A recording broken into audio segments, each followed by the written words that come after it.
Welcome to the Fall 23 lecture series for the Department of Architecture. Just a quick reminder, this lecture qualifies for AIA continuing credits. If any of you guys would like to sign up for them, there's a sign-up sheet on the table outside, so please do that, and we'll make sure to record them. All right, tonight we have a real treat for you. We have a friend of the school, a former instructor, mentor, and just an incredible architect all around. So tonight we have Marlon Blackwell, and Marlon Blackwell is an architect and principal of Marlon Blackwell Architects and the E. Fay Jones Distinguished Professor at the University of Arkansas. Marlon Blackwell will speak tonight on his lecture of radical practice. Marlon Blackwell was born to military parents in Germany. He received his Bachelor of Arts from Auburn University and his master's degree from Syracuse University after attending the MArch II program in Florence, Italy. He has taught at the University of Arkansas since 1992. I met you 1 year later in 93. And he has served as the head of the architecture department from 2009 to 2015.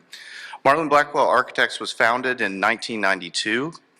The Fayetteville, Arkansas office is known for its regional completed projects with many others dotted around the United States. The firm gained attention with such projects as the Keenan Tower House, a one-room home in Fayetteville built in 2000, and St. Nicholas Eastern Orthodox Church in Springdale, Arkansas, built in 2010. Work produced by MBA has received national and international recognition with significant publication in books, architectural journals, and magazines, and more than 160 design awards. Blackwell is the recipient of the 2012 AIA Gold Medal, the Institute's highest honor, which recognizes those whose work has an enduring impact on theory and the practice of architecture. He is a lifetime member of the American Academy of Arts and Letters. MBA received the 2016 Cooper Hewitt National Design Award in Architecture and ranked #1 in design as part of the 2016 Architect 50. Marlon was a 2019 William A. Barnady Architect in residence at the American Academy in Rome. He was inducted into the National Academy of Design in 2018 and selected as the United States Artist Ford Fellow in 2014. He received the E. Fay Jones Gold Medal from the Arkansas AIA in 2017, and in 2012, the Architecture Prize from the American Academy of Arts and Letters. Marlon was named the 2020 SEC Professor of the Year and one of the Design Intelligence magazine's 30 Most Admired Educators in 2015. This evening, Marlon will discuss his architecture and design process and will introduce Radical Practice, the work of Marlon Blackwell Architects, a new monograph released in June 2022 by Princeton Architectural Press. Both the book and the lecture emphasize projects in the public and civic realm emerging from outside the established centers of architectural culture, illustrating the distinct and original voice of Marlon Blackwell Architects. Their iconic and award-winning designs span across typologies, scales, and budgets. By merging the universal language of architecture and the particulars of space. The lecture will discuss the richness of work, its methods, and its consequences, and suggests an open-endedness, at once generous and provocative, to the practice's trajectory and interest in what a radical practice can be in the contemporary moment. A core principle at the heart of the practice, radical in its fundamental simplicity, is the assertion of the making of buildings and places as a constant, authentic focus. Please join me in welcoming Marlon Blackwell.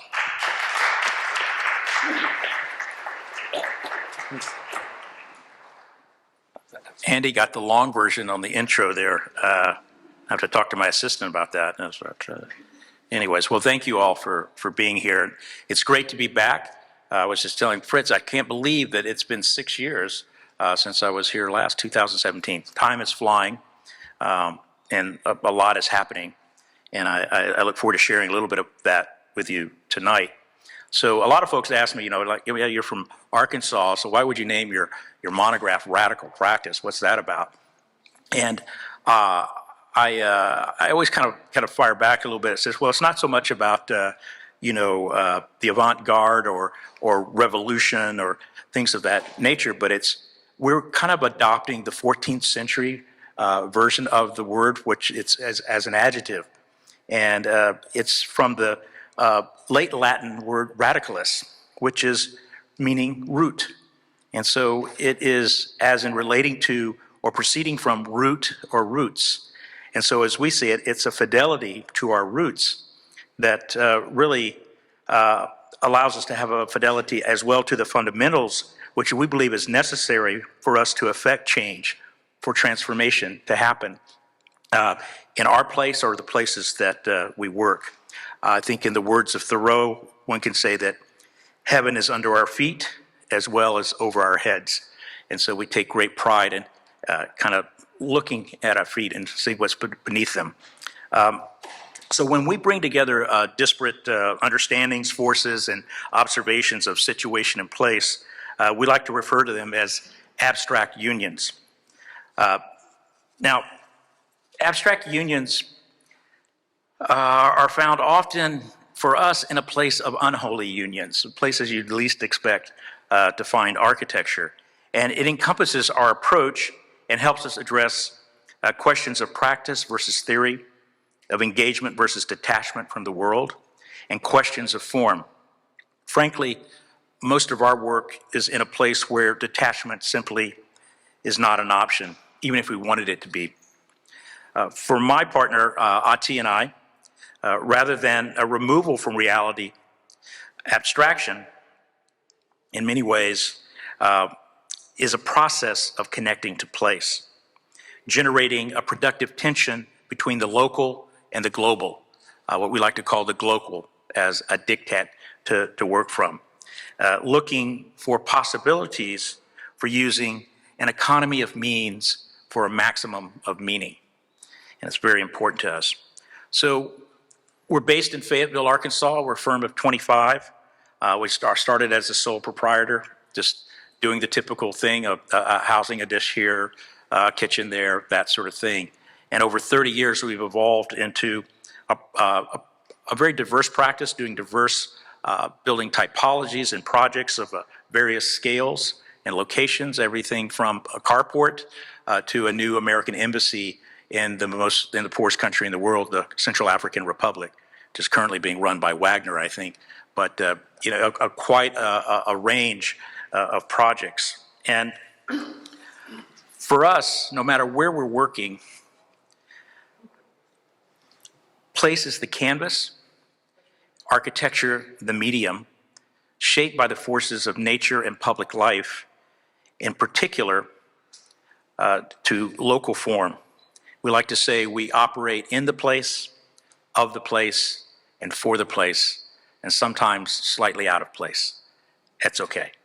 And, here a place is deemed as a tangible representation of that intangible society that lives within it. I like to call this placeness. So to make an architecture of placeness, it is necessary for us to embrace everything, even the bad things, to get below the surface, to the underbelly, so we can understand these things and incorporate them in who we are and what an architecture of the place, in the place, and the for the place can be. So often, this is a story of transformation and conditional optimism, taking the world as it's given to you and representing it on your own terms. And so that, in many ways, is what we've been trying to do for some time. When you come to our office, what you just saw in the previous image, I should explain that. This is our office in Fayetteville, Arkansas, an old mercantile building that we renovated completely for $69 a square foot. Paint can be your friend sometimes. We basically removed, we used every existing opening in the wall and replaced it with windows that we love, everything from Leverowitz to Royer and beyond. And so for us, elements are spatial propositions. But when you go inside, you know, this idea of embracing the uncertainty and difficulty that we deal with as a practice and as a profession and as a discipline is emblematic in this bear. I won't tell you the whole story, but when I was in high school, I used to be a wrestler. And one of our brilliant ideas from our coach was to wrestle a live bear as part of our practice one day, which was quite an adventure and a disaster in the same moment, especially when the bear knows wrestling moves. But anyways, I won't go into that, but it sort of represents that you have to take on the bear. Everybody that comes into our office, take on those challenges that you're presented with. Now, one of the challenges, how do we deal, and remake and transform this building when for $69 a square foot? So the idea was maybe we just paint some stripes on it. So we paid this guy to paint stripes, and he did it by himself. It took him 4 months. When he was done, I said, well, what do you think? And he goes, well, I think it looks great. I said, but next time, I'll call you. Don't call me. Just lose my number, please. So anyways, so everything we do in some ways is a type of transformation story. And I want to share one with you that took place in Fayetteville post-war. There's a family there by the name of Fulbright. Probably heard of Fulbright scholarships or Senator William Fulbright. His family owned a mill, and they took local white oak and they made farm implements out of it. Plowshares, axe handles, wagon wheels, a whole host of tools and implements. And they were building up an inventory because post-war the demand had dropped. Now, simultaneously as this was happening, he had a childhood friend who was at that time an internationally known architect who was practicing out of New York, and he was doing the first fine arts complex on a college campus in the country. His name was Edward Durrell Stone. And so he went to his friend Ed, and he said, Ed, you're a creative person. What do you think we could do with all these implements? You know, what is it that, is there something that you could think of? And he said, well, let me think about it. He came back in a couple of weeks, and he said, here's my idea. So what we could do is modify all of these implements into an international line of furniture, start a new business for you, new revenue, and would have an impact for you and your family. And simultaneously, I could populate my new fine arts complex.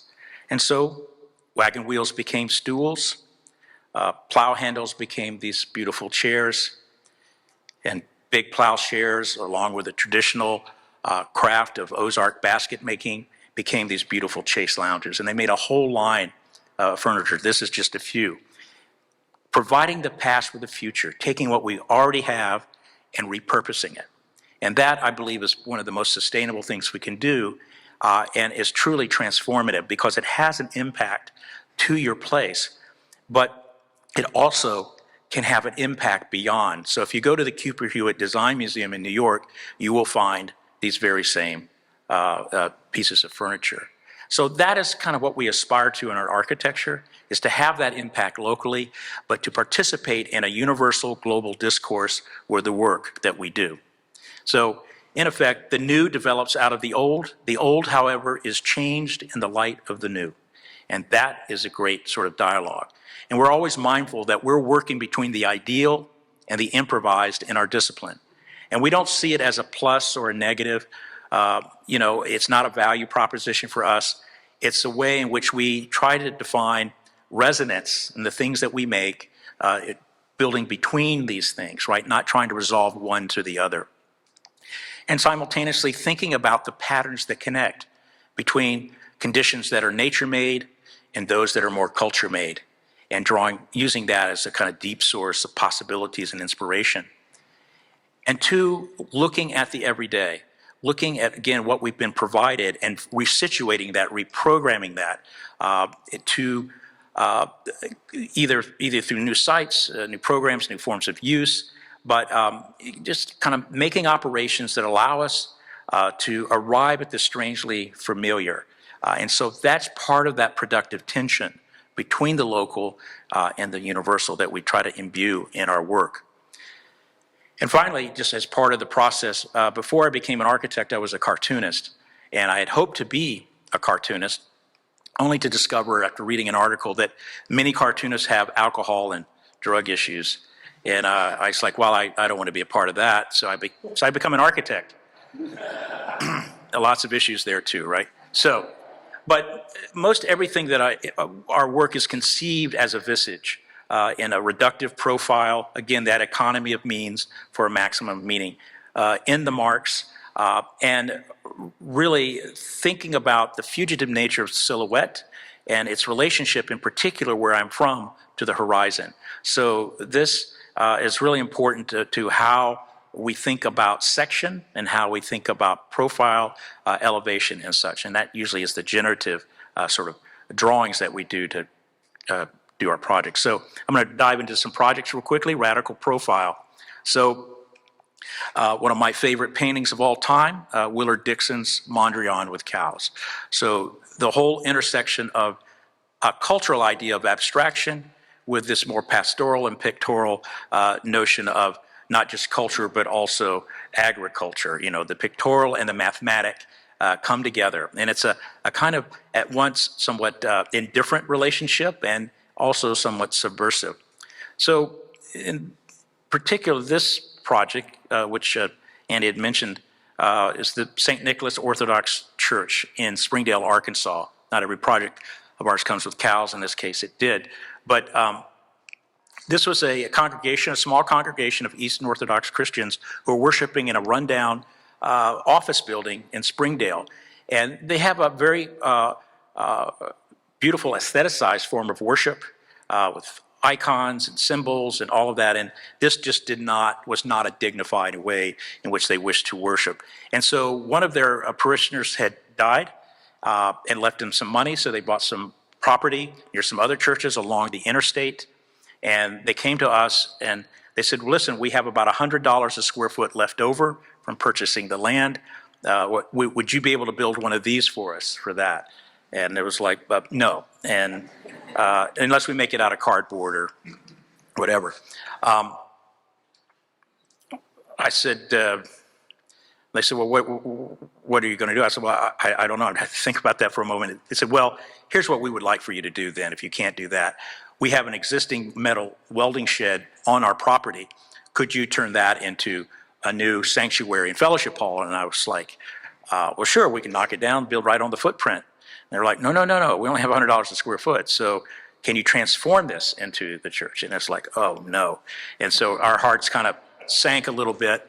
But we went back to origins like we often do and thought about the Greek Orthodox Church and those early Greek churches. And we also thought about what doesn't cost any money? What does an architect do that doesn't cost anything that they should know very well? Proportion and scale. It's free, doesn't cost anything. And so we went back and we developed a whole, learning from the Greeks really, the whole Greek proportioning system, and developed this new figure, this kind of reshaping, essentially reforming that metal welding shed. It has all the icons, the colors, and this beautiful sacred face that faces the interstate here. And then we mixed in a little bit of Corbusier because I strongly believe that everything goes better with a little bit of Corb here. So you see that in the canopy. And it's how did we do it? It's very simple. We took the existing metal shed and we just wrapped it in more metal and insulated that. We added 10 feet to the front to create a nave, which would then put you on a narthex, which would then put you, a north-south narthex would put you on an east-west axis into the sanctuary with movable walls would allow for overflow during certain times of the year into the fellowship hall. Pretty straightforward. And we're using an off-the-rack box rib metal system, and we're customizing the transition details so there is a seamlessness in the way in which it shifts in its directions, and whether it's meeting the sky, the ground, or corners. And then we course everything, the windows, the doors, even the downspouts, to, again, elevate this ordinary box rib metal with a sense of craft. Even the fire door is coursed in it. You see the concrete pad, so you know where that is. So very simple. And then cut a window in the east existing wall to get morning light in. The iconostasis is made out of bar stock. One of the things they really wanted was a dome. We couldn't put a dome on top of the building because of the pre-engineered metal structure, but they allowed us to put it in the plenum. They couldn't afford the dome we spec'd. Our contractor didn't think he could make one that would have the craft that we would want and precision. So we were kind of out of ideas and we're middle of construction. And then he said, well, listen, I have a friend of mine that lives about 20 miles out in the mountains. He's a former metal worker. He loves beer. And if we'll get some cases of beer, he'll give us this satellite dish. And so that's kind of what we did. We got the satellite dish, brought it in, skim coated in plaster, its own natural lath, jacked it up on a scissor lift, and they got their dome. So that's how we roll in Arkansas. Bravo, yep. So one of the building committee members was so excited about this. It's like, oh, well, this is great. I know where we can get this throne that we're going to need for the bishop when he comes to bless the place, and it's all walnut, and it's got crushed purple velvet upholstery. It's wonderful, and I can get it for free. And I was like, oh, where? And he goes, well, it's part of an ad campaign at a local liquor store. But they said I could have it when it's over. He goes, I just don't know what we're going to do with the embroidered CR on it. And I go, well, what do you mean? He goes, you know, Crown Royal. And Father John heard us, and he walked over, and he goes, nope, Christ the Redeemer, go get the chair. So that's how we roll. So in 2013, let's see if I can get this to work, we got a call from the National AIA Institute Honor Awards folks to tell us that this had won an Institute Honor Award. And they said, we were so impressed with the budget at $100 a square foot. We did some research on this, and we discovered that this is the least expensive building to ever win this award in the entire history of the program. And so it just underscored what we've been trying to do for the last 30 years in our place, is to demonstrate that architecture can happen anywhere, at any scale, at any budget, and for anyone. It's not reserved for the few. It should be accessible to everyone. And so that is kind of what drives us. So taking the prosaic, simple things like this local vernacular craft, what we call giraffe stones, which are just field stones that are laid up to make a veneer, right, with these big, beautiful grout joints. It's just, you don't have to be an architect or anything to do this. This is just what you do in my neck of the woods. And so we're now designing a National Institute on Whole Health, a whole holistic approach to health that's more about prevention than treatment, right? Lifestyle, wellness, those sorts of things. And it's on the campus of the Crystal Bridges Museum, campus in Bentonville, Arkansas. And it really acts as, in many ways, as a type of threshold into the campus. And it's programmed with event spaces, exhibition spaces, consulting rooms. It has Art Bridges, a national organization that's about getting art into communities and art out of the basements of museums, and started sharing that. All of that is located here. And so through our own interpretation of how to do this stone, we began to generate an idea that's very much rooted in our place, the cave and the forest. And so it's the metaphor of the cave and the forest. And so the whole building is imagined as a type of extrusion of the earth here with the stone, and lying astride that is this forest. It's this kind of brise-soleil east-west, this sort of building that gently curves and wraps around the ravine.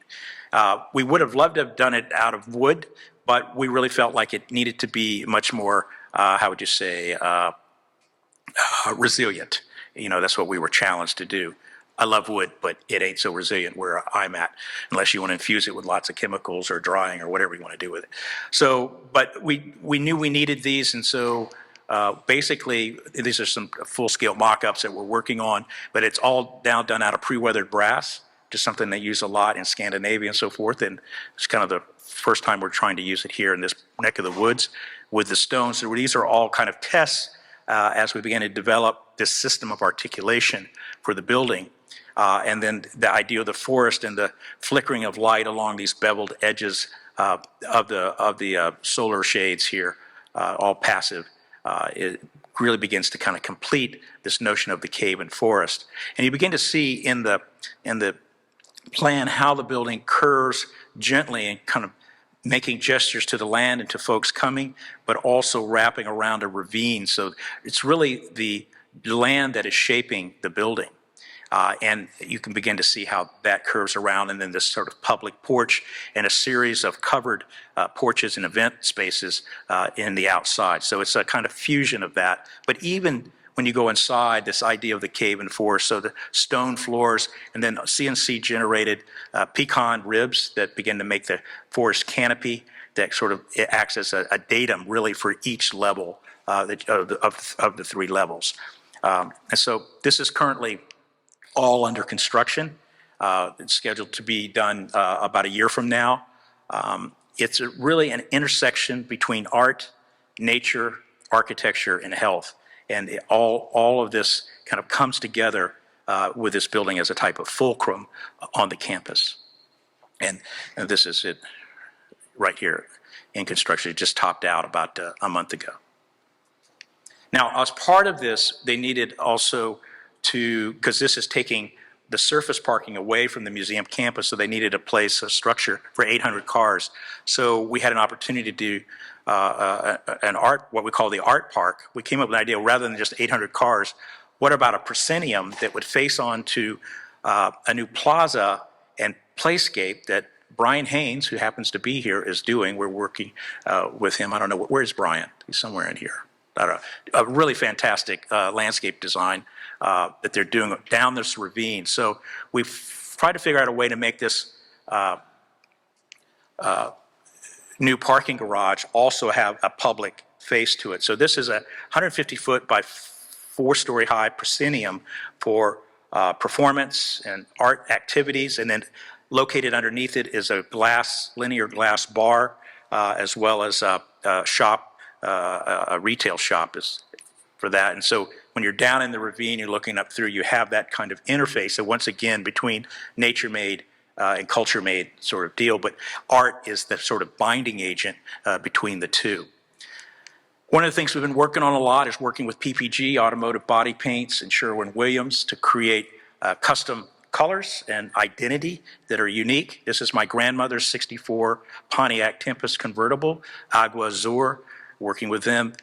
This is the building. This is the actual building, not a rendering here. And so we haven't had it photographed yet because it's not done, but it just really begins a kind of whole, very particular kind of color, and this thing begins to fuse with the sky at certain times of the day, you know, depending on how saturated the sky might be. But really excited about where this is going. It'll be done next month for cars, and for people, at least the bar and such, which I'm waiting on, next March.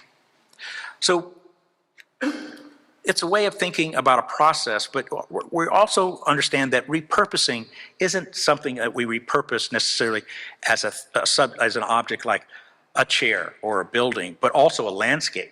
Landscapes also can be transformed and repurposed and rethought about.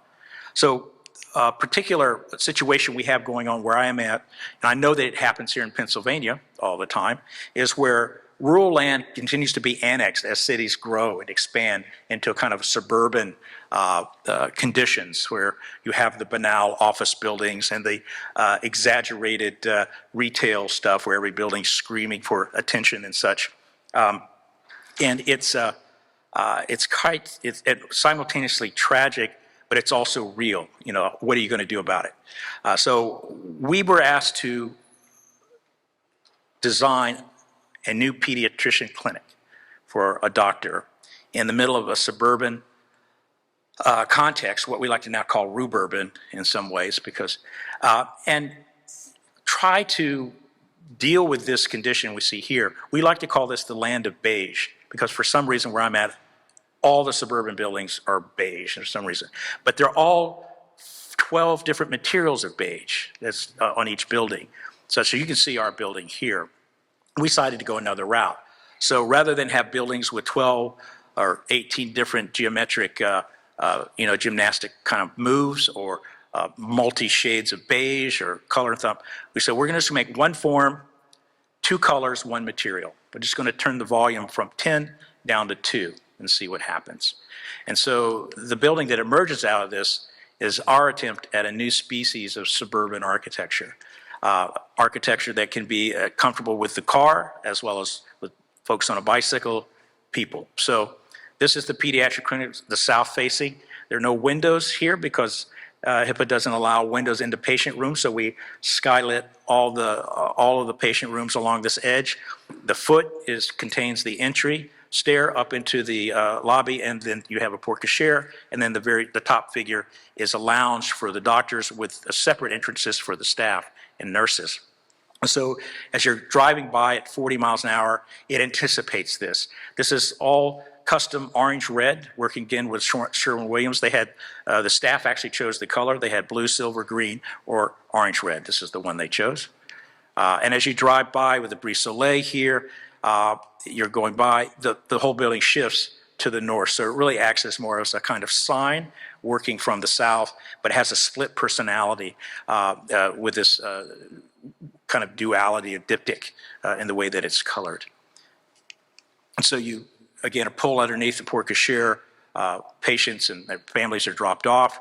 They move up through this blue glass skylit grand stair that takes them up into the to the lounge, to the reception area. It's very zen. It's not chaotic like most pediatric clinics, because we worked with the staff, developed a way in which patients and staff interface where they need to, and so people aren't stepping all over each other. It's a very highly functional. Each of the rooms, like I said, has skylight, warm natural light in each of the spaces as well, that is constantly also changing with the light of the day. And the same for on the left for the nurses' stations. They get light from above as well as the doctors. So it's full of light and very selected views, and really comes alive both in the morning as patients arrive and as the staff are arriving as well. They have their own places to have lunch out back and porches up above for the doctors and staff. And so it's known as the WTF building in Rogers, Arkansas. People either love it or hate it, but the bottom line is it has kind of generated its own sense of place with its landscape that manages the runoff from water here. Art now is becoming part of the programming. So it's breaking part of this discourse that got started with the Crystal Bridges Museum. So it's pretty exciting. And again, this was built for $175 a square foot at the time, so for the building. So a transformed landscape. Another one that I want to show you in Memphis. This is a project that we worked with Field Operations, now known as Field Operations, the new name, Jim Corner. It's the largest urban park in America, 4,500 acre urban park in East Memphis. It's Shelby Farms Park. What we were working with them on is in the heart of the park, so 200 acres there where a lake was being expanded. This was a park that had been flying under the radar. It was almost always in the red. It didn't have a great identity. The diversity, socioeconomic and racial, that Memphis is known for was not reflective in the folks that were coming there. And so they wanted to change all that by kind of reprogramming it, creating new activities, new forms of revenue, new identity for the park. What many people don't know or didn't know is that this park used to be a penal farm for 1920s to the 70s, where prisoners worked the land, blue ribbon cattle, but basically that's how they fed themselves, and then whatever food they had, crops they had left over, they sold back to the county. The 70s, when this is no longer acceptable as a form of rehabilitation, it was turned back over to the county, and speculators sort of moved in to kind of develop tracts of housing and all of this kind of suburban stuff you can imagine.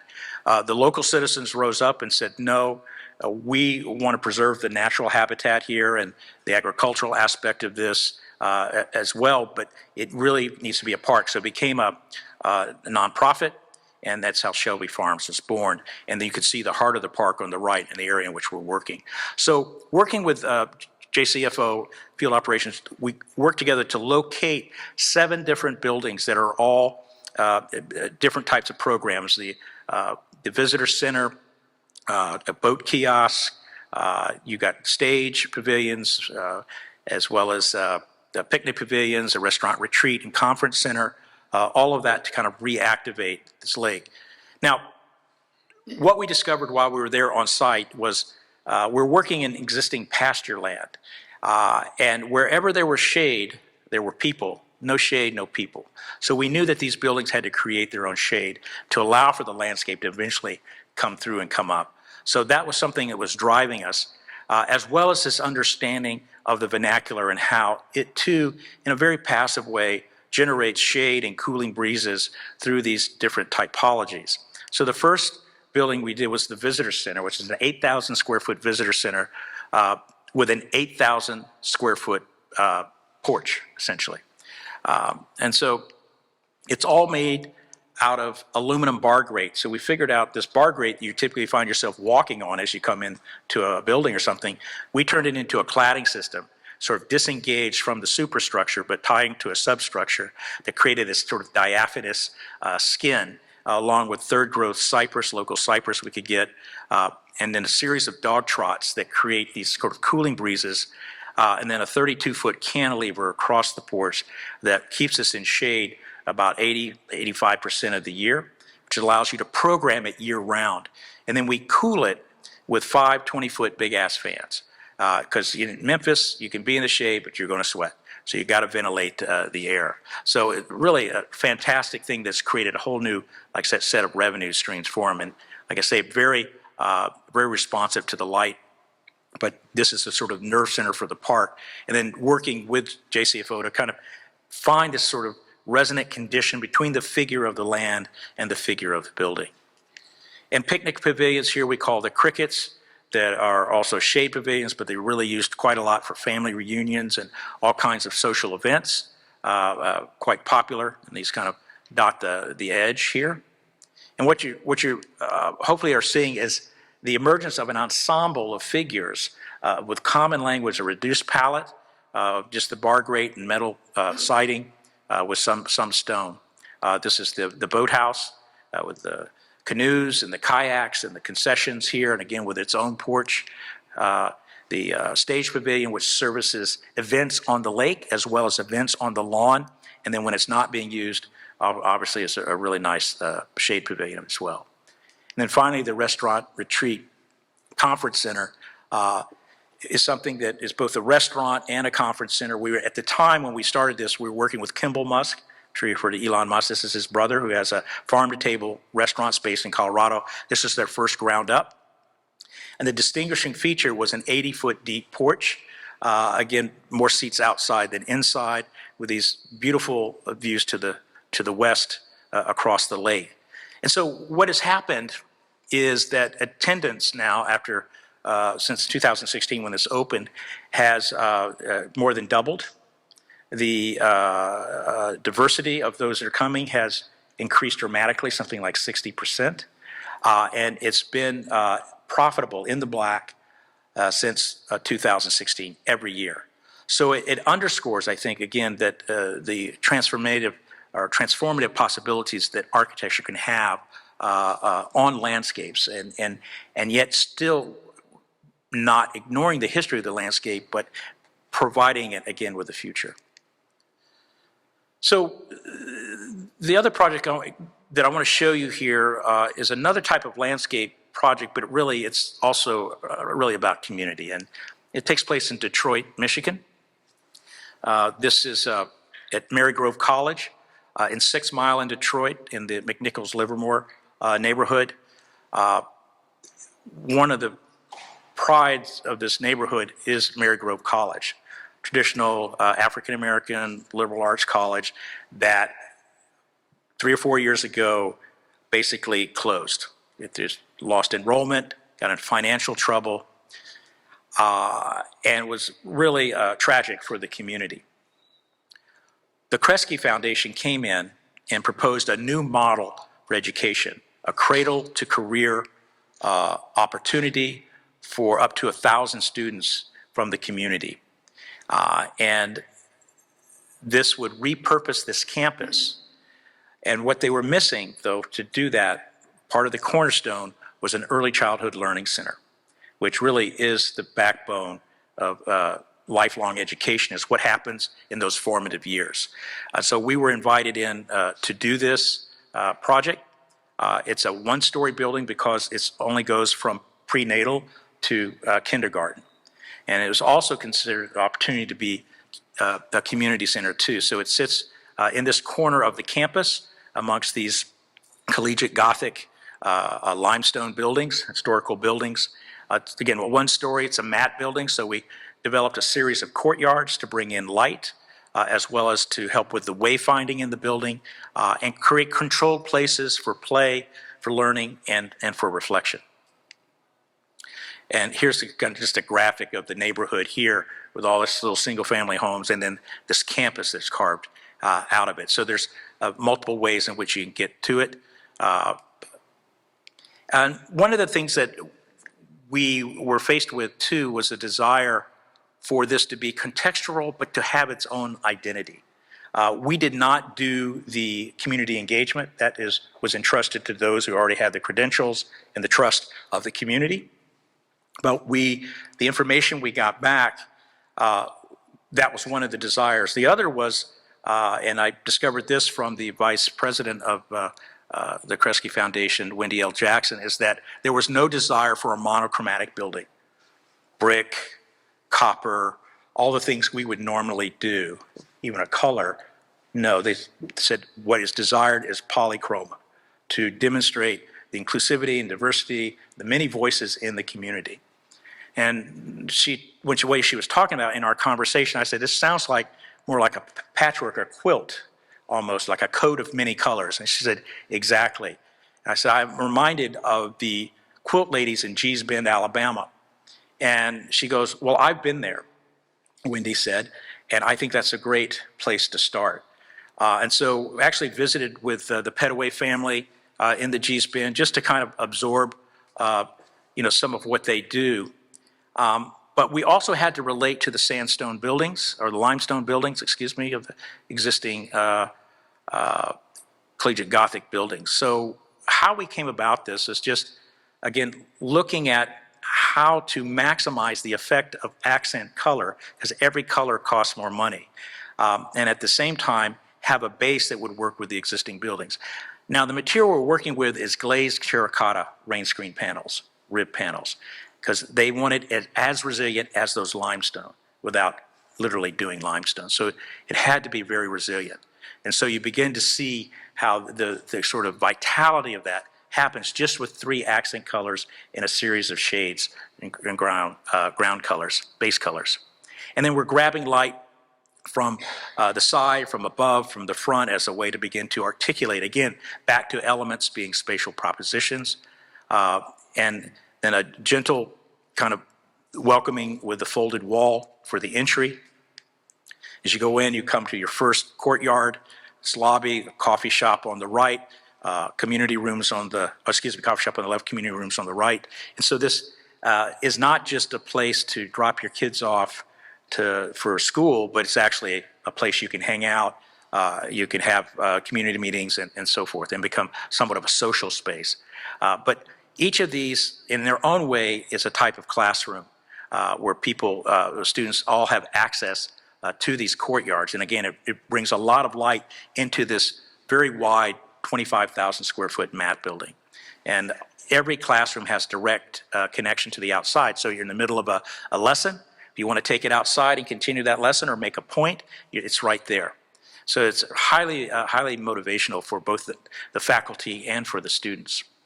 And it also becomes a place of play, but also controlled and secure as well.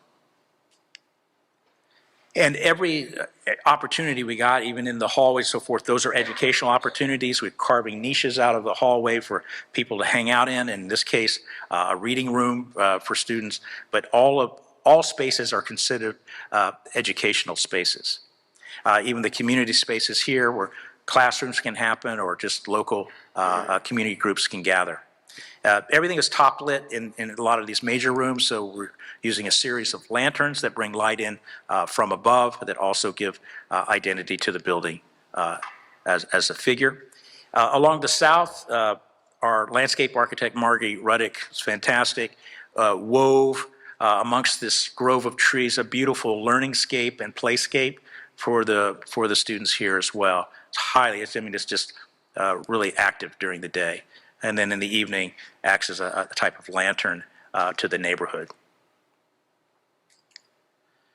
I was there about a year and a half ago after it opened, and I have to say the one word that comes to mind is joy. In the faces of the kids as well as the staff that are working there and the faculty, everything just seems to really kind of work there, and the pride of this, again, educational building, but also community building. I also went back to Gee's Bend and to visit with the Petways. Just happened to be at the Rural Studio, and I just stopped by to say hello. But I had a picture on my phone, my iPhone, and I was showing Miss Petway. I said, wow, look at this. You know, I said, the building's almost done. What do you think? She looked at it and said, you know, you've given me an idea for a quilt. So it kind of all goes back in circles somehow. So one of the things that I've sort of been hinting at a little bit is this notion of how we make extraordinary things from ordinary things. And part of that is a mindset about ennobling the prosaic, to not be afraid of the prosaic and to embrace it, to embrace the everyday. I want to share a couple projects with you very quickly that take that on. One is a small ramen bar in Bentonville, Arkansas, where we were asked to take food, this kind of workers' food from Japan, the ramen. I know everybody's had ramen. If you're a student, you've had ramen, right? Everybody had ramen. I lived off ramen. But how do we turn food into form? And we had this unique challenge, and they also didn't want something nostalgic or, you know, patronizing in the way in which we would develop the theme or the feel. So we went back to this sort of raw elements and like the raw elements of the food. We used plywood and concrete block, and we took 90 sheets of plywood and essentially laminated them together in a sort of disengaged, layered way to make this sort of cave-like structure in which people can sit.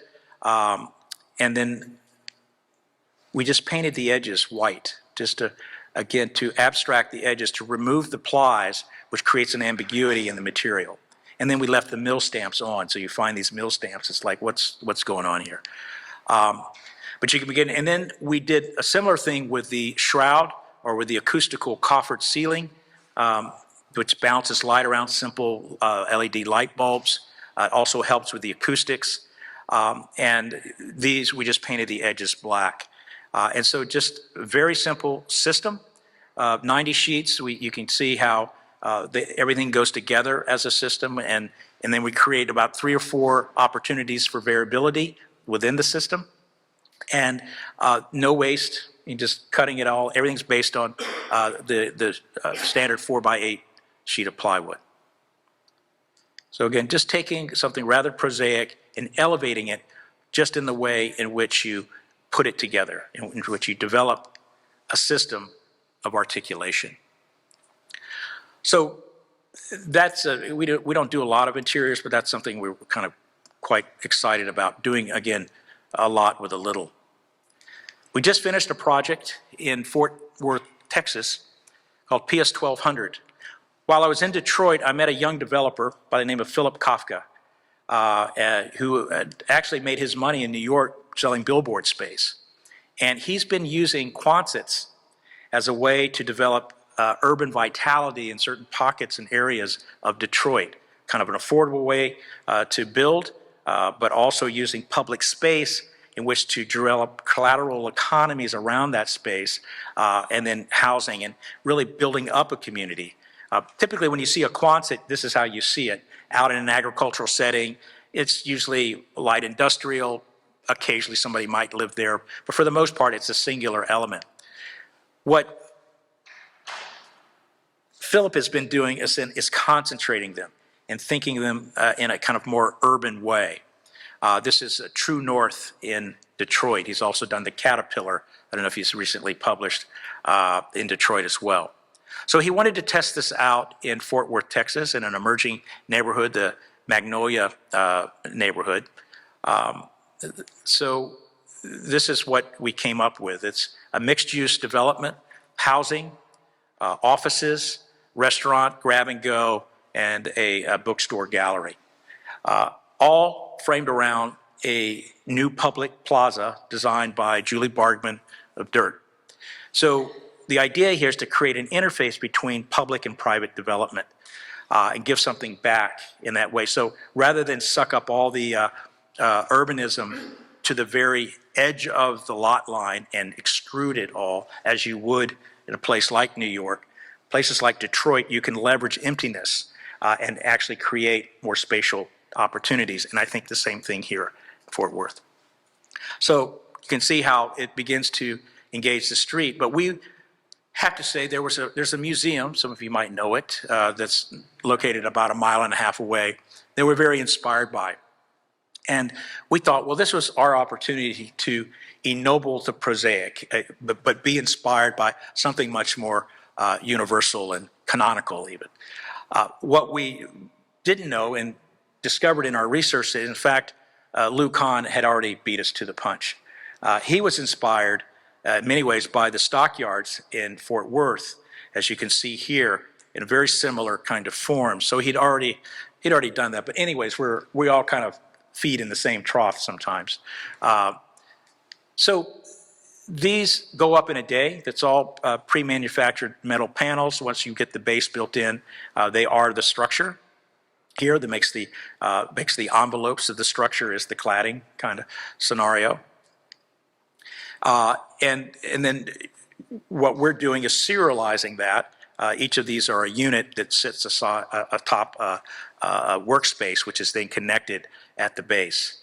The plaza here is unique. It's all recycled stone, repurposed stone, along with just 2 trees. What Julie did, I think, brilliantly was took pond cypress and Italian cypress. The landscape architects and the thing can correct me on that. But what I was typically, when you see cypress in a landscape, it's used as like walls or edges. She uses them like jazz notes.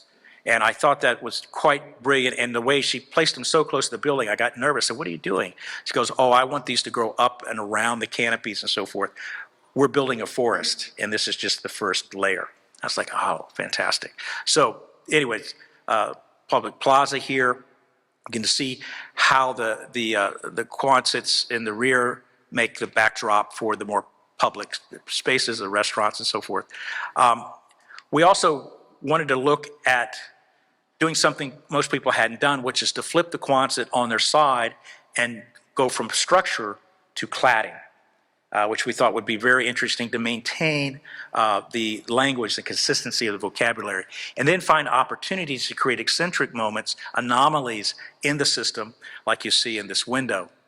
And this window engages the street. At night, it lights up, of course, and you're actually looking into the kitchen of the restaurant and seeing them at work there. And as you can see, these sort of 3 bays here, which are essentially the Quonsets in plan, those become seating, banquette seating inside in the restaurant itself. And then the grab and go here, again, just we had to invent our own way of detailing it and carving through this because it's we didn't have anything to go by. It was a lot harder than it looked. But ways in which we could develop window collars, ways in which we could develop openings, and really explore the thickness of this big super corrugated material. And so just to take it to another, or explore that dimension of it. And then inside the book, the gallery and bookshop. Along the alleyway in the back is where the residents, they have their porches out back here. So there's 2-story residences here. You can see how that all works. It's kind of tough context in which it operates in.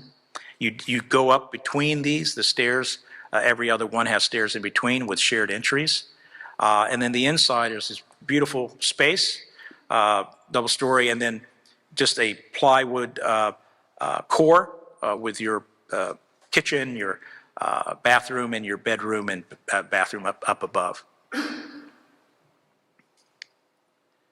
And the interstitial spaces between these buildings are also highly activated and filled with people as well.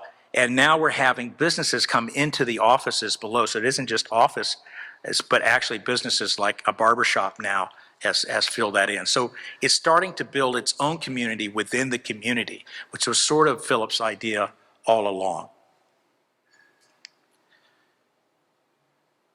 So public and private here, at times it almost seems seamless.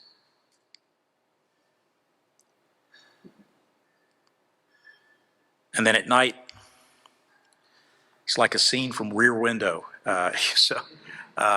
No, actually, our photographer climbed on a building next across the way, but had everybody raise their shades. I think that's the only time that will ever happen. But anyways, but really exciting kind of new take on, again, ennobling the prosaic in an urban condition, right? And just presenting another way to use this typology of the Quonset. So extending the culture of a place, I think very often is something we don't give enough consideration. In other words, how does place shape projects that make it specific to place? In this case, we're doing a 200,000 square foot office building in Bentonville, Arkansas, a town of about 50,000, about 4 blocks from the town square. We were working as a team with Michelle Rochkin, as well as Kristen Callahan, and Haruka Haruchi, and another, James Slade, and Adrian Howe, I think is his name, but a whole group from WeWork that Michelle was heading up, WeWork's architecture department. This was going to be the first ground-up WeWork. I think everybody knows what happened to WeWork, kind of imploded. These folks were let go, so we formed our own team to finish the project out. We're also operating as the architect of record. But what makes the building unique was that Bentonville is the #1 mountain bike destination in the country. So one of the thoughts was, how could we use biking and this idea of mobility and wellness to inform and articulate this building? So this is billed as the world's first bikeable building. And so you can walk up it, bike up it to your office. It has public terraces and plazas as it stacks up. And the exterior obviously is inscribed on the interior as well. So this idea of activity and this interface of co-working, co-living is very prominent. And then of course you could, again, it's not, we haven't had it totally photographed yet, but this is on opening day. We're kind of highly active. You kind of begin a sense of it. Now, what's interesting about it, it's a 6-story building, but because of the way in which the switchbacks work, it allows it to feel quite modest at the street level. So rather than looming over you, it's actually stepping back away from you, creating a series of, bike lanes as well as terraces. And you can kind of get a sense of that as you're walking down the street. And then they populate that with, chairs and all kinds of things. So you see the lobby and the public areas below. There's a dog trot that connects to a city park in the rear. And then up above, you can begin to see how that works. We also brought in Stefan Sagmeister, is a really great artist, graphic designer, who developed this whole series of Ozark creatures that are moving Ozark gemstones up the ramp that arrive at the very top and spells out, "Now is better." And if you see his new book, "Now is Better," it's a very optimistic look on life post-COVID, right? But anyways, a building that's really activated by mobility is just part of the life of the building. So we move from rendering to actual life here. And then we've also designed a parking garage here, but really it becomes a backdrop for art, public art. These are little scales that move with the wind that Stefan designed as well. But you can see some of a terrace here, a public terrace. So there's an incredible interface between, this idea of work and life in the building. But again, an extension of the culture of this place.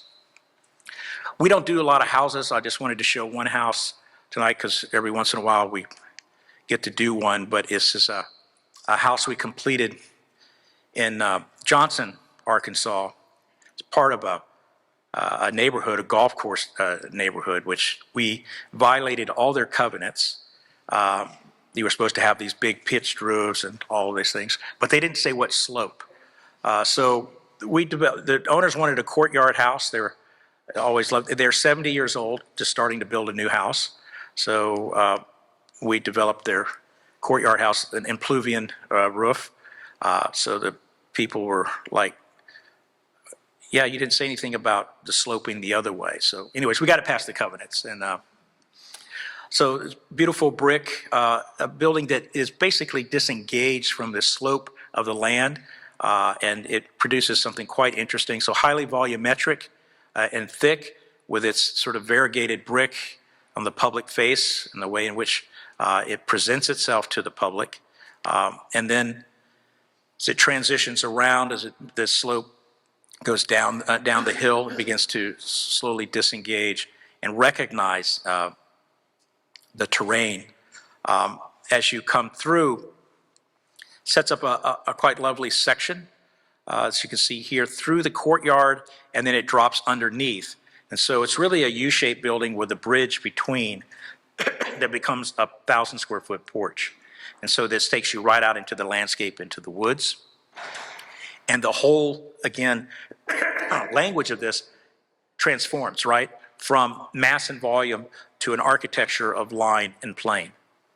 And it's, again, something that we're continuously interested in is this idea of formality and how one presents a public face, but how that begins to break down into much more informal conditions as you move into site, as you move living into the site. But everything operates around the courtyard, living, dining, bedrooms, everything is connected with that. You can see here, simple datum of white oak for the ceiling.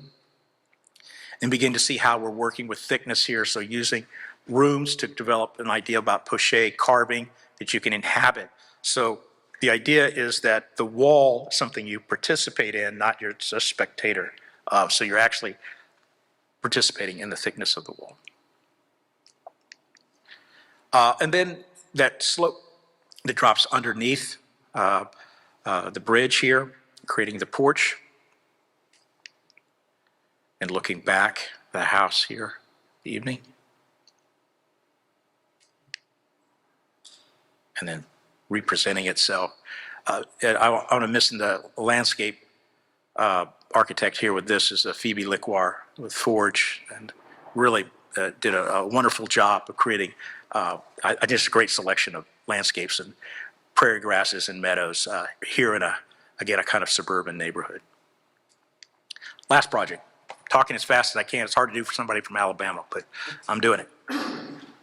So this has been a project we've been working on for now about 5 years. It's a project we've been doing with Andrew Pogon from Philly here, and as well as Eskew Dumez Ripple, who we all work together on the master plan. It's called the Thaden School. And the woman you see here is Louise Thaden. I'm sure you've heard of Amelia Earhart. This was her colleague. They were both pioneers in aviation. She grew up in Bentonville, Arkansas. She learned to fly a plane as a barnstormer. She would fly through barns.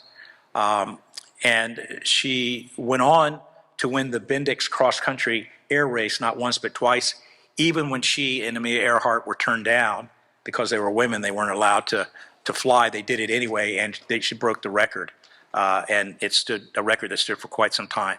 She moved on to California and then to Kitty Hawk, where she finished out her career. But she is the muse for this maker school. 6th through 12th grade is funded in such a way that anyone can go, because the tuition is tied to what your family makes. So some students pay $500 a year, some pay $25,000 a year to go to the school. 6th through 12th. And it's centered around 3 signature programs: wheels, reels, and meals. So every student gets a bike. They learn how to work on bikes. They learn about biking culture. They learn how to fabricate bikes. Reels, they learn how to tell stories using animation and film. In fact, their first year at this, they had 2 teams that were finalists in the AIA Film Challenge.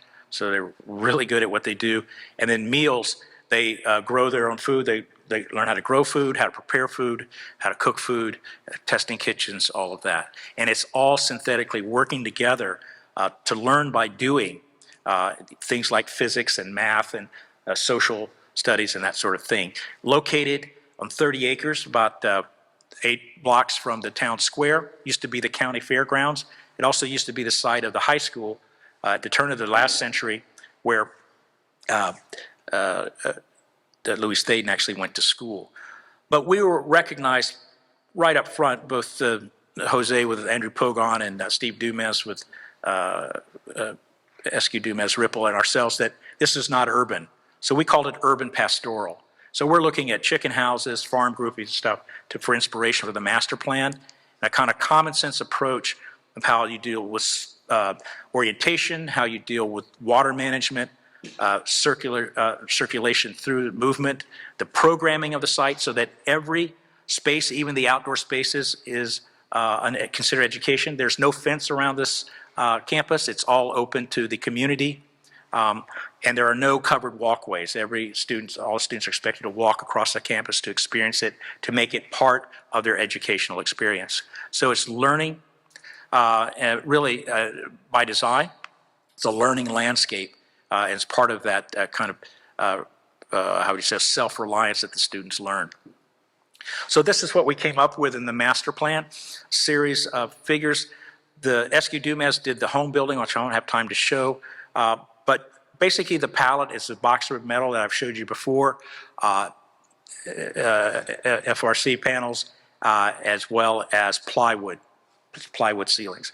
Friends of Sidwell is what they wanted. Frankly, we didn't have the budget for that, so they got, I don't know, we haven't come up with a name with it yet, but it's pretty cool nonetheless. So I'll show you this very quickly. So these are the buildings we call Reels, Wheels, Performance Hall, the home building, and then the bike barn. And so I'll just start with the Reels. So one of the things, all the buildings are one story. So we're using a simple operation of pitch and roll in the rows to create sectional variation in the buildings, in the spaces, so that every educational space is different from another. So forget the systemic, let's give everybody the same thing, which is a kind of false reading of what democratic space is, I believe. I think it's really based in dissimilarity and choice and that sort of thing. And so we're doing that to begin to scale the building, to bring in light in the middle of the building, pop it up. These are consulting rooms and offices below at this pop-up, but it's also a place where the film are actually projected onto a screen there that they can put up. So that sloped lawn is a community lawn and is part of the Bentonville Film Festival that Gina Davis hosts every year in Bentonville, the actress. And the other thing, too, it's just kind of following up on this PPG, Sherwin-Williams, this intersection of culture-made and nature-made. We started with a green gold Shelby GT Cobra 67, mixing in metal flake, dust, and also comparing that to Osage prairie grasses to find a distinct color of green gold that we wanted for the building that would begin to kind of fuse with the landscape at certain times of the year, but really, again, has its own very place-specific identity and color. And then we carved through these buildings in a kind of cross axes of breezeways, which are really transitional spaces, but also outdoor classrooms. And then as you come inside the most social space, the hallway becomes a vertical space where we're getting daylight from above to really light this up. You don't see, if you notice in these ceilings, you don't see any lights. You don't see anything from it. Everything is uplit or integrated, but it's just local plywood that we can get and push together. And with scale, so the building scales itself next to the boulevard, series of solar fins, brise soleil for the west sun, also sound, acoustic sound buffering for the lounge, the student lounge here. So the Wheels buildings, what we like to call the Reels buildings, double first cousin, similar color and language, but very different. Here we needed an interface with Main Street, so we folded this porch, which actually acts as a sunscreen, and really becomes a shaded place for the kids to bring their bikes out. It's right in front of the bike shop. To the south is the productive landscape where the students grow the food and a wide variety of food and herbs and things they grow, and they use for their student lunches, so that it's a great place to go for lunch. And then the inside, you know, again, the project labs are also in the circulation areas. here. You have robotics, fabrication, wood shop, bike shop, all of that in this particular building. And you begin to see how that works. So they have a service engagement program where they work on citizens' bikes on Saturday mornings. So something that they're learning by connecting with the community. And you can begin to see how that works here. Again, part of that bike culture that you find beyond is the performance hall. This was just completed. This was something I designed while I was at the American Academy. So naturally it has a 300-foot long loggia on it. But they needed an urban edge, and so this is what we came up with. Rather than put the building on the corner, we actually put a space and framed it with the building and this urban loggia. And that's a public plaza for Bentonville. And then this loggia is used by bikers and skateboarders, pedestrians, all of that, because it's quite active. There is no lobby for the building. It's a teaching facility, so the lobby is actually the porch. But when you do go in, then you kind of slip in onto your right into the auditorium or into the practice rooms. And you can begin to see the building as it manifests itself in the central part of the campus, the landscape. As you see here in the back with those gray boxes, the stage is actually on ground level, so they make their sets over in the fabrication building of wheels and then just wheel it across and right onto the stage. And the rake of this, the form of the building actually reflects the rake of the auditorium. You can see here, and you can see what I'm talking about with the stage. It's right coplanar with the ground level. And then it's all articulated with local Arkansas red oak, plywood. And we wanted one contrasting element here, a window that I was influenced by St. Sylvester Chapel at Quattro Coronati in Rome. I went there about once a week to study this sort of figural window. So we looked at an idea of how to make a window that could allow light in view, because it is a classroom still, but in contrast to the planar and sharp edges of the plywood and battens, we actually hand trowel plaster to kind of allow the light to softly curve around into the space. And then on the outside, that becomes, again, a figure that's more part of the language, a sort of Google eye, but acts as a backdrop, again, to the learning landscapes. So the last building I'll show you is the bike barn.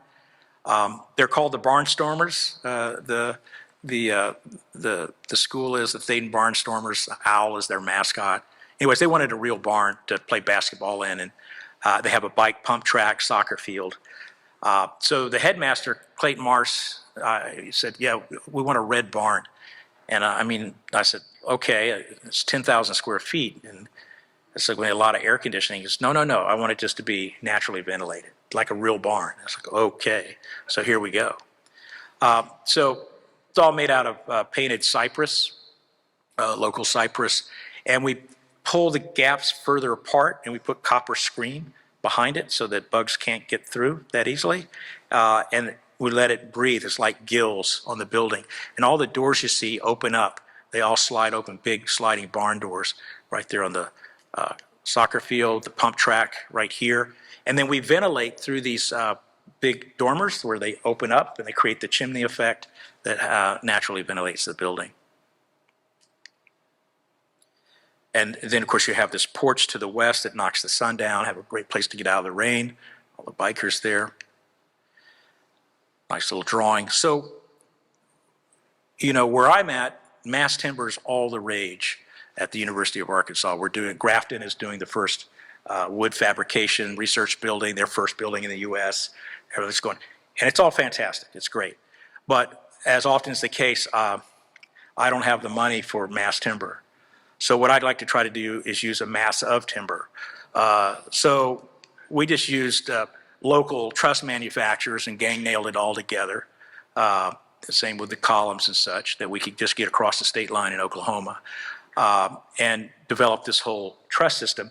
If you look at it carefully, you'll see the trace of the gambrel, traditional gambrel Ozark barn, but it explodes and it expands outward to capture the dormer, to capture the mezzanine, to capture the porch, and become, again, a transformation of that vernacular Ozark barn. And things like elements like stairs and rails, we had to figure out how to do to work consistently with the language of the construction of the barn. And so trying to think like a farmer, we just took 2x4s and then cut them diagonally and then rotated them and then back screwed them. So there's no waste. And so everything is developed as a system of articulation just from these 2x4s. So one of the things I haven't talked about is we're always looking for a value proposition where 1 + 1 never equals 2. 1 + 1 has to equal 3 or 5 in our world to really make things work. And here you see how that all works together. It's a breeze. It's opaque during the day, but our lighting designer, they did it in such a way that as the sun begins to set, the lights slowly come on and become somewhat translucent. And then when it sets over the horizon, it becomes transparent and acts as a beacon for the school and an icon for the community. Thank you.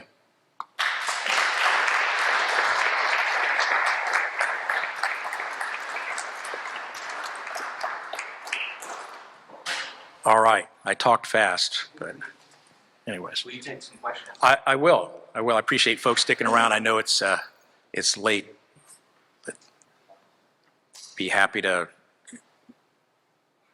Yes.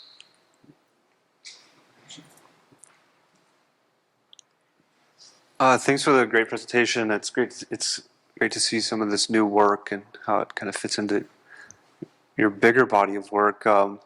I guess I was wondering a little bit how you situate your work in a longer arc, maybe of architecture, and so especially maybe in the mid-century or post-war architecture and like the economy of means, especially. So how do I situate that? Or Yeah, how do you see your work in relationship to things like like off the shelf parts and like simpler ready-mades and materials? things of that nature? Yeah.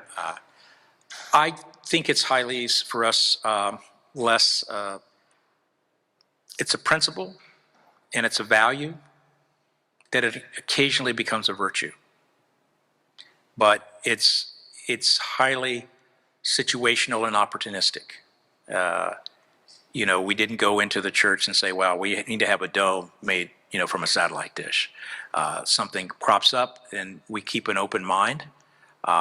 And we figure out, if that's a good idea, we'll use it. If not a good idea, we'll use it for something else. So I don't know how to categorize it. Maybe that's something other folks can do. But we're just kind of doing our thing. I think the key to it for us is we're continually trying to learn the language of our discipline, which is really important. And, post-war language, right, architectural language, is really important so that it isn't just a matter of trying to transcend the vernacular, but it's also a matter of trying to transgress it in some ways, to kind of really open it up to a new way of thinking about it, perhaps. So I don't know. I'm sure others could say, well, yeah, this reminds me of this or whatever, but we kind of don't. Well, we are inspired by lots of architects, but the range of architects is everything from the Swiss to the Japanese to, Sam Mockbee, the Rural Studio. I mean, it's just quite a range of inspiration. I think that the real thing about it is how can we do more with less? I mean, it's that simple. And so we're constantly thinking about that. And sometimes we succeed and sometimes we could do better. And so that's a part of our struggle. Yes.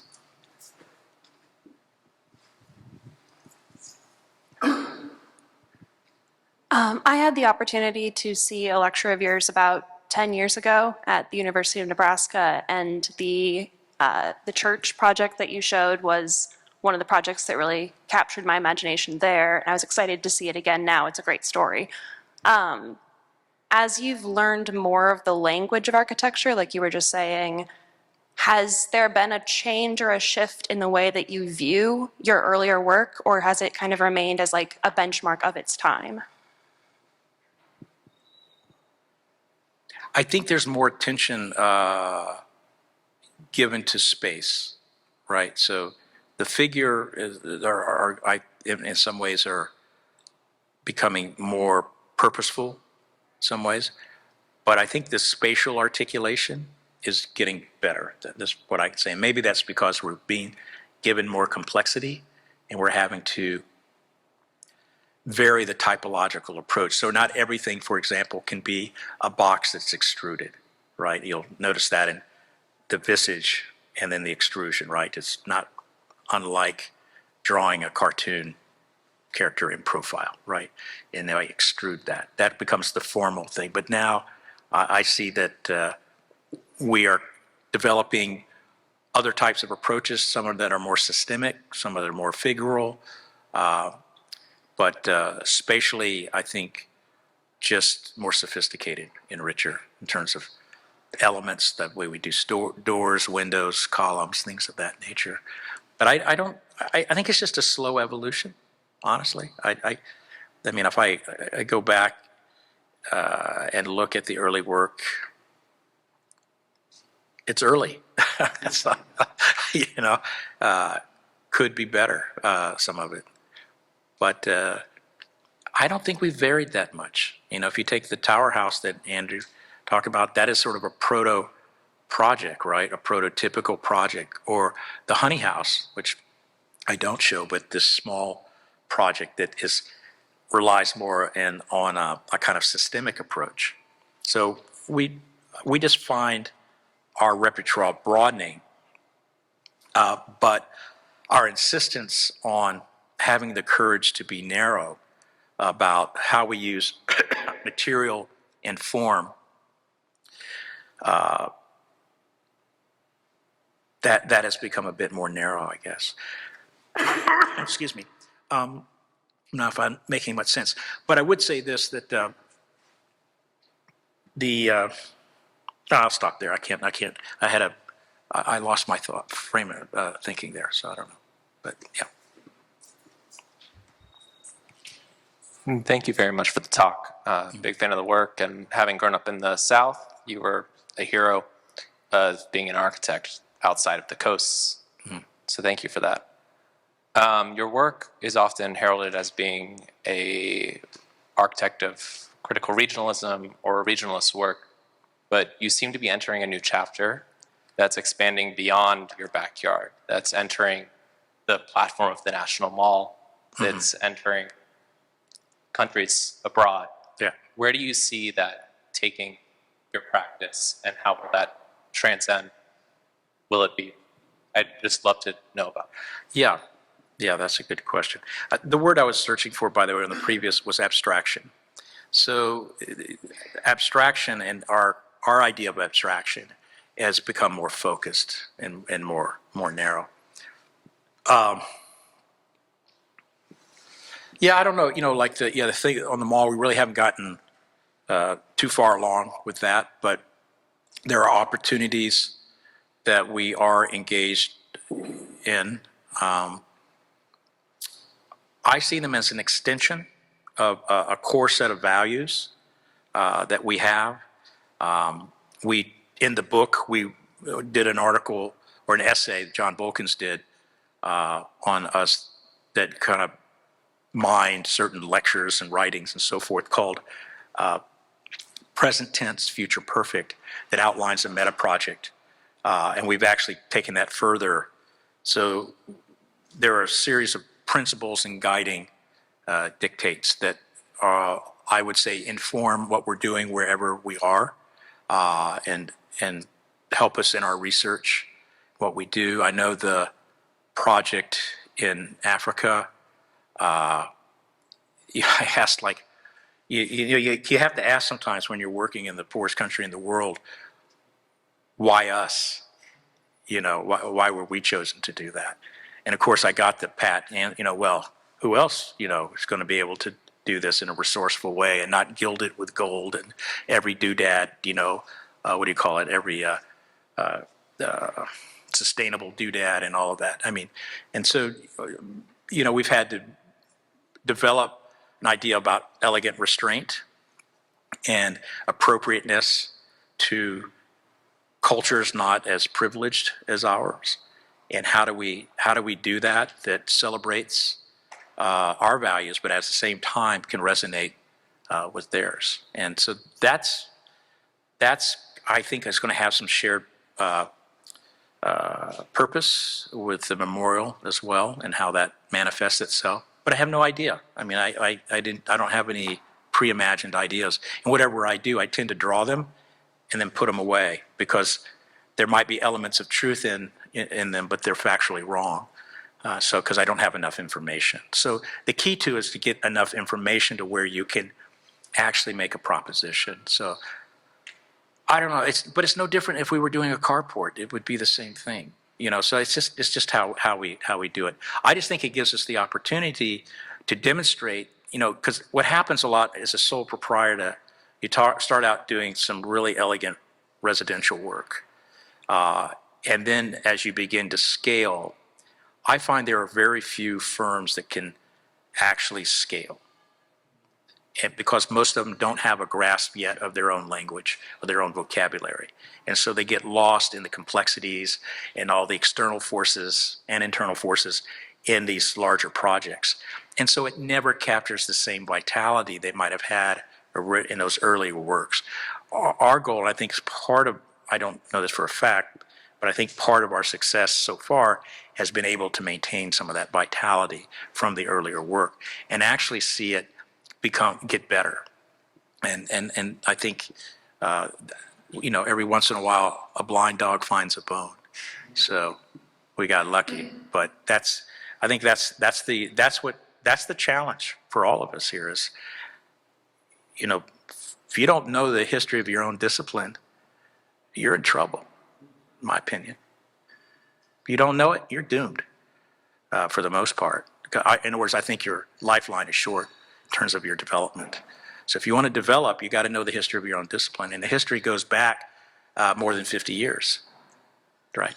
So as a teacher and educator, I'm constantly running into this with students, but that's our fault.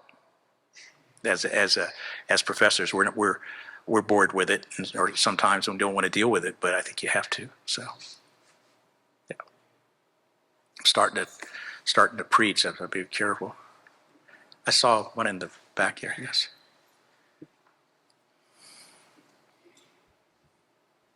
Hi.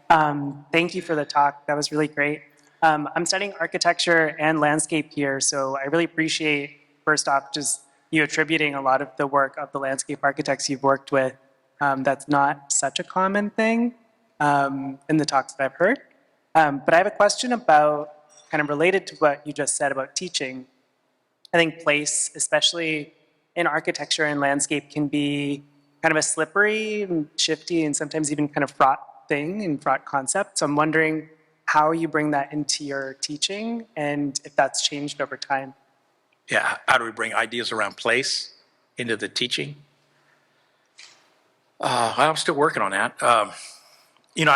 I remember the artist Robert Irwin, who taught.